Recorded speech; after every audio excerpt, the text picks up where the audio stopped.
যিমানে দিন বাগৰি গৈ আছে নতুন নতুন তথ্য উদ্ধাৰ হৈ গৈ আছে। নমস্কাৰ বন্ধু বান্ধৱীসকল, স্বাগতম জনাইছো মোৰ ভিডিঅ'টোৰ মাজলৈ। ইতিমধ্যে আৰু এজন কালপিত ওলাই পৰিছে আৰু সেই কালপিতজন কোন আপোনালোকক শেষলৈকে দিম। সিদিনাখন মই এটা ভিডিঅ' দিছিলো আৰু তাত বহু লোকে কৈছিলে আপুনি তেওঁ এজন সন্মানীয় বোলে মন্ত্ৰী, আপুনি কিয় তেনেকে কব বুলি মোক কিছু লোকে প্ৰশ্ন কৰিছিলে। মই এতিয়া তেওঁলোকক কওঁ, মই তথ্য প্ৰমাণ সহকাৰে দিম যে সেই কথাটো তেওঁলোক সেই কামটোত জড়িত আছিল নে নাই, আৰু জুবিন গাৰ্গৰ মৃত্যুৰ লগত সিহঁত হল উতঃপুতঃভাৱে জড়িত। আৰু আপোনালোকক মই ভিডিঅ'টোৰ প্ৰথমতে কওঁ, জুবিন গাৰ্গৰ যি নেকি আমি আশা কৰি আছো ন্যায় পাব। আপোনালোকে ভাবিছে নেকি যে জুবিন গাৰ্গক ন্যায় দিব? মই এতিয়া আপোনালোকক কৈ দিওঁ শুনক, জুবিন গাৰ্গৰ ন্যায় ক্ষেত্ৰত হ'ব এটা বিগ জিৰ'। কোনো কাৰণত ন্যায় নাপায়। আমি যিমানেই চিঞৰ বাখৰ কৰি নাথাকো কিয়, কাম বন এৰি আমি জুবিনৰ সমাধি ক্ষেত্ৰত যিমানে চিঞৰ বাখৰ নকৰো, জুবিনৰ তাত আমি যিমানে মায়াবিনী গাই নাথাকো, তাত কিন্তু আমি কেতিয়াও ন্যায় নাপাওঁ। জুবিন গাৰ্গে ন্যায় নাপায়। যিমানে মুখ্যমন্ত্ৰীয়ে নকক কিয় যে জুবিন গাৰ্গৰ ন্যায় হ'ব, এই 8 তাৰিখে কিবা দিম বুলি কৈছে নহয়। এতিয়া কোনটো 8 তাৰিখ, কি 8 তাৰিখ আপোনালোকে জানো পাইছে? তথ্য পোৱাটো নাই। গতিকে আপোনালোকে যিমানে যি নকক কিয় ন্যায় কোনো কাৰণত নাপায়। মই কিয় কলো কথাটো শুনক। আপোনালোকে ভাবিছে অকল শ্যাম কানু মহন্ত বা সিদ্ধাৰ্থ ইয়াৰ লগত জড়িত আছে, কিন্তু সেইটো কলে ভুল হ'ব। তেওঁলোকৰ লগত মন্ত্ৰী MLA বিধায়কৰ পৰা আদি কৰি সকলোখিনি তেওঁলোকৰ লগত জড়িত। আৰু মুখ্যমন্ত্ৰীয়ে ইতিমধ্যে বাৰম্বাৰ কৈছে, আমাৰ নিচিনা সাধাৰণ শ্ৰেণীৰ মানুহে কোৱাটো বাদ দিয়ক যে জুবিনক হত্যা কৰিছে।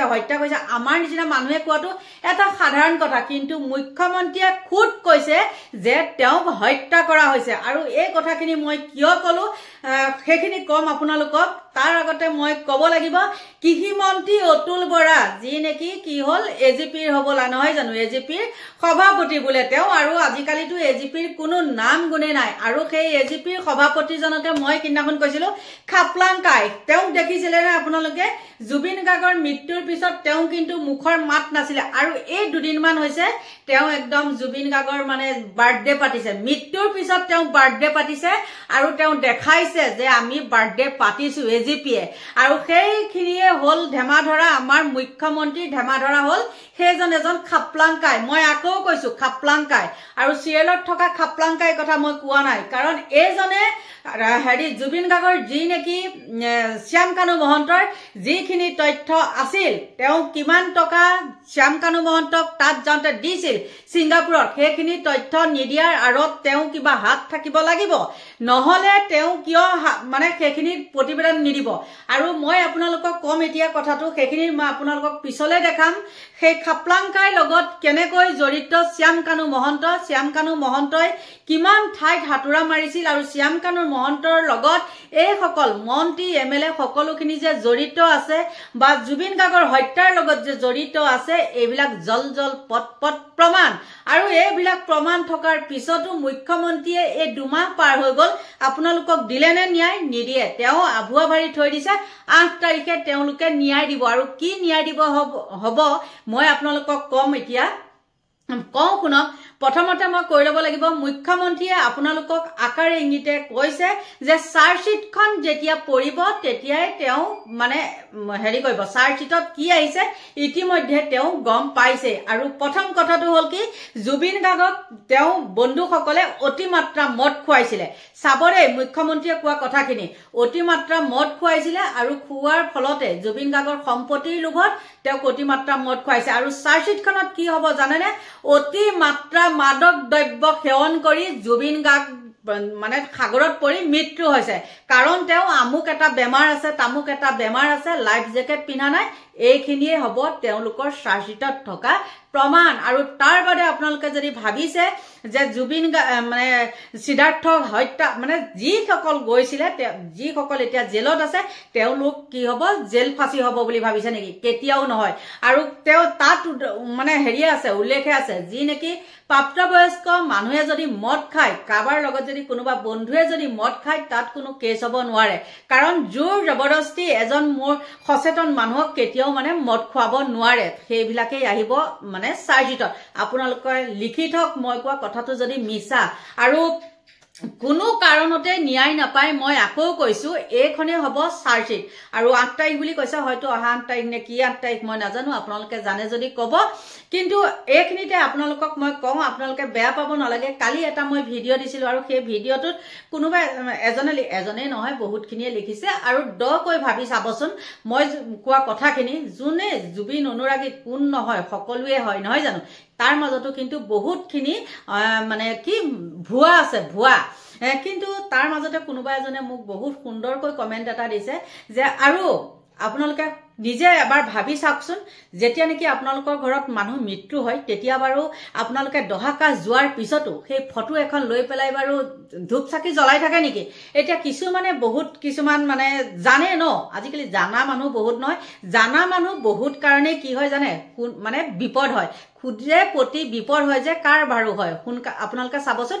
জনা মানুহৰ কিন্তু বিপদটো সোনকালে হয় আৰু নজনা মানুহখিনি কিন্তু বিপদটো নহয় গতিকে আপোনালোকক যে মই কলো খাপলাংকায়ো জড়িত আছে আমাৰ জুবিন গাৰ্গৰ হত্যাৰ লগত এই কথাটো আজি আহিছে পোহৰলে আৰু মই যদি মিছাকে কৈছো সেই কথাটো আপোনালোকক দিম আৰু দুটামান কথা আছে মুখ্যমন্ত্ৰীয়ে ইতিমধ্যে কৈছে বহুখিনি কথা মত ঢলা কিবা ঢলা সেই কথাখিনি মই আগতে কৈছো আৰু মোৰ যিসকল অনুৰাগী যিসকলে মোৰ ভিডিঅ' চাই তেওঁলোকে বহুত সুন্দৰকৈ কৈছে মোক বেয়া ব্যৱহাৰ কৰা নাই কিন্তু তেওঁলোকে নিজে এবাৰ ভাবি চাব এটা আত্মাক আমাৰ ধৰি ৰখাটো কিন্তু ভাল কথা নহয় আৰু গৰিমা গাৰ্গৰ কথা লৈ কৈছো কিছু লোকে মোক কৈছে যে গৰিমা গাৰ্গে মানে জুবিনৰ অনুৰাগীসকলে বেয়া পাব বুলি তেওঁ মুখ খুলি কিছুমান কথা কোৱা নাই কিন্তু কব লাগিব কোনোবাই ভাল পাক বেয়া পাক নাই সবকে ভাল পাক বুলি কোৱাৰ পিছত কি হল সেই জুবিন গাৰ্গ মৰি গল নে নাই কাৰ হাতত মৰিলে যিসকলে ভাল পায় সেই সকলৰ কাৰণে মৃত্যু হল নে নাই এটা কথা মনত ৰাখিব মঙহে মঙহক খায় আৰু বন্ধুৱে সদায় বন্ধুকে মাৰে আপোনালোকে চাই লব কথাটো আৰু সদৌ শেষত মই এটা কথা আপোনালোকক কওঁ যি নেকি মই কৈছিলো কি কাৰণে কেনেকৈ খাপলাংকাই জড়িত আছে জুবিন গাৰ্গৰ মৃত্যুৰ লগত আপোনালোকে চাই লওক কানুৰ নৰ্থ ইষ্ট ফেষ্টিভেলৰ তথ্য নিদিয়ে অতুল বৰাৰ বিভাগে ছিংগাপুৰৰ নৰ্থ ইষ্ট ফেষ্টিভেলক কিদৰে সহযোগিতা কৰিছিল অতুল বৰাৰ বিভাগে অতুল বৰাৰ কৃষি বিভাগক RTI আবেদনৰ জৰিয়তে প্ৰশ্ন কৰিছিল ডি ক্ৰছ কাৰেণ্টে শ্যাম কানুৰ বঙালী আৰু নৰ্থ ইষ্ট ফেষ্টিভেলক কিমান ধন আবণ্টন দিছে কৃষি বিভাগে 2013 চনৰ পৰা আবণ্টিত সৰ্বমুঠ ধনৰ তথ্য বিচাৰিছিল ডি ক্ৰছ কাৰেণ্টে কিন্তু শ্যাম কানুৰ অনুষ্ঠানলৈ ধন আবণ্টনৰ তথ্য নিদিয়ে অতুল বৰাৰ বিভাগে RTI আবেদনৰ তথ্য দিবলৈ অস্বীকাৰ কৃষি বিভাগৰ জুবিন মৃত্যুৰ 2 মাহ পাৰ হ'ল এতিয়াও ৰহস্যৰ আৱৰ্তত জুবিন মৃত্যুৰ ঘটনা সুদূৰ ছিংগাপুৰৰ সাগৰৰ পাৰত কি ঘটিছিল সেয়াও এতিয়া জানিব পৰা নাই অসমবাসীয়ে বিগত 19 ছেপ্টেম্বৰত শ্যাম কানু মহন্তৰ উদ্যোগত আয়োজিত নৰ্থ ইষ্ট ফেষ্টিভেলত অংশ ল'বলৈ গৈ ৰহস্যজনকভাৱে মৃত্যুক সাৱটি লৈছিল অসমবাসীৰ প্ৰাণৰ শিল্পী জুবিন গাৰ্গে সেই ঘটনাৰ পাছতেই ব্যাপক অভিযোগ উত্থাপন হৈছে আয়োজক শ্যাম কানু মহন্তৰ বিৰুদ্ধে কেতবোৰ অৰ্থনৈতিক অপৰাধৰো অভিযোগ উত্থাপন হৈছে শ্যাম কানুৰ বিৰুদ্ধে সেইগৰাকী শ্যাম কানু মহন্তৰ অনুষ্ঠানত কি ভূমিকা আছিল চৰকাৰৰ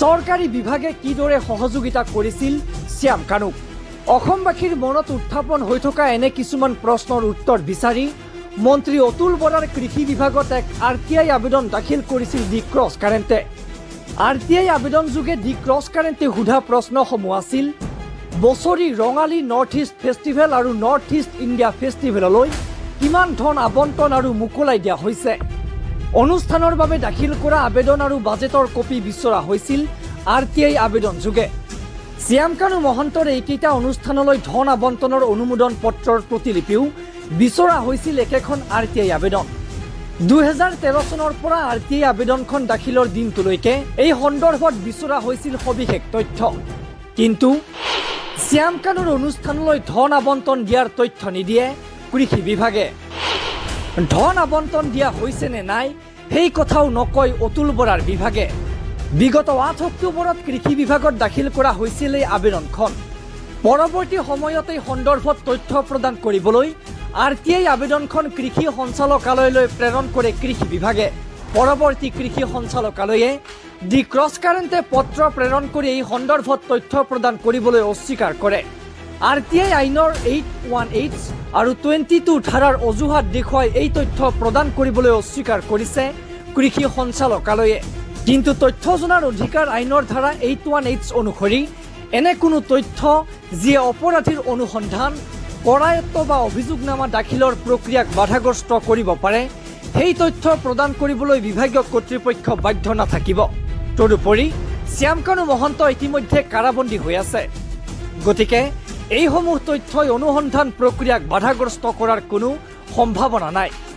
এনে এক পৰিস্থিতিত শ্যামকানু মহন্তৰ উদ্যোগত আয়োজিত নৰ্থ ইষ্ট ফেষ্টিভেললৈ চৰকাৰী বিভাগটোৱে ধন আবণ্টন দিয়া সন্দৰ্ভত কিয় তথ্য প্ৰকাশ নকৰে সেয়া ৰহস্যৰ বিষয়।